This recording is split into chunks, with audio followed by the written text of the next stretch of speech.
किसी भी देश और समाज के लिए प्रगति और समृद्धि के नित नए प्रतिमान स्थापित करने के लिए समय समय पर होने वाला रिफॉर्म अत्यंत महत्वपूर्ण होता है। लगातार हर एक फील्ड में पिछले 10 वर्ष के अंदर बेहतरीन रिफॉर्म करके भारत की अर्थव्यवस्था को एक सम्मानजनक स्थिति में पहुंचाने और दुनिया की 5वीं बड़ी अर्थव्यवस्था के रूप में भारत को स्थापित करने के लिए प्रधानमंत्री मोदी जी के नेतृत्व में काफी कदम उठाए गए, रिफॉर्म किए गए। स्वाभाविक रूप से एक तरफ हम समृद्धि के नित नए सोपान छुएं, दूसरी तरफ अपनी राष्ट्रीय सुरक्षा को भी उतना ही महत्व देना होगा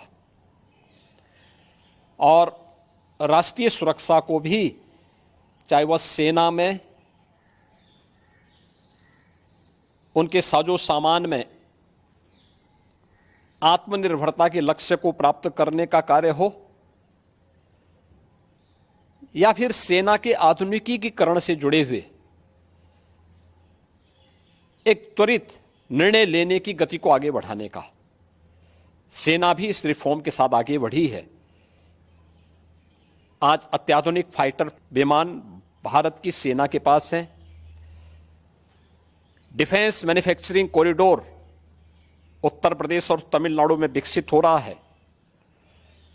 उत्तर प्रदेश में ही हमारे डिफेंस कॉरिडोर में 6 नोड में हजारों करोड़ रुपए का निवेश आया है।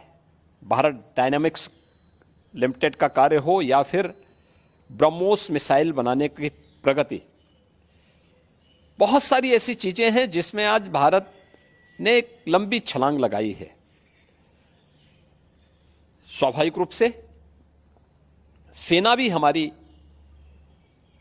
इस गति के साथ, इस रिफॉर्म के साथ आगे बढ़ सके। अग्निवीर की योजना भारतीय सेना में इसी देश से आगे बढ़ाई गई है। युवाओं के मन में एक उत्साह है। 10 लाख अग्निवीर भारतीय सेना के अग्निपथ के मजबूत जवान के रूप में अपनी सेवा देने के लिए आगे बढ़ रहे हैं। नौजवानों में उत्साह भी है। दुर्भाग्य है कि कुछ राजनीतिक दल जिनके लिए स्वयं की राजनीति देश से बड़ी हो गई है, वे देश की कीमत पर राजनीति करना चाहते हैं।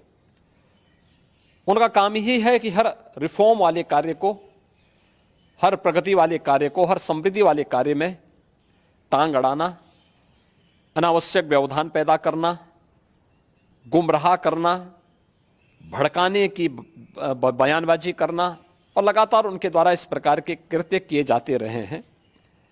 और इस मुद्दे को लेकर के भी विपक्ष ने लगातार गुमराह करने का प्रयास किया। आज अग्निवीर में जहां युवा भर्ती हो रहे हैं, एक ट्रेंड युवा अग्निवीर की सेवा को पूरा करने के बाद उन्हें सेना में भी अच्छा अवसर प्राप्त होने वाला है। पैरामिलिट्री में, सिविल पुलिस में और विभिन्न सेक्टर में भी उन्हें समायोजन करने के लिए व्यवस्था दी जा रही है। बीएसएफ ने, सीआरपीएफ ने, सीआईएसएफ ने, अन्य तमाम हमारे जो पैरामिलिट्री हैं, उन्होंने भी इस बात की घोषणा की है और उत्तर प्रदेश सरकार ने भी इस बात को कहा है कि अग्निवीर की योजना जैसे आगे बढ़ती है और जब ये अपनी सेवा के बाद वापस आएंगे तो हम उत्तर प्रदेश पुलिस सेवा में, पीएसी में इन नौजवानों को प्राथमिकता के आधार पर समायोजन की एक सुविधा देंगे, वेटेज देंगे। उनके लिए एक निश्चित आरक्षण की सुविधा हम अपनी सेना, अपनी पुलिस में उपलब्ध करवाएंगे। एक ट्रेन मैन पावर हमें मिलेगा, अनुशासित युवा हमें मिलेगा और इसका लाभ राज्य लेने के लिए पूरी तरह हम लोग प्रतिबद्ध होंगे कि उन ट्रेंड युवाओं को हम आगे बढ़ा सकें। और मुझे लगता है कि हमें प्रधानमंत्री मोदी जी के और भारत सरकार के इस सेना रिफॉर्म के अभियान के साथ राष्ट्रीय सुरक्षा को सर्वोपरि मानते हुए आगे बढ़ना चाहिए।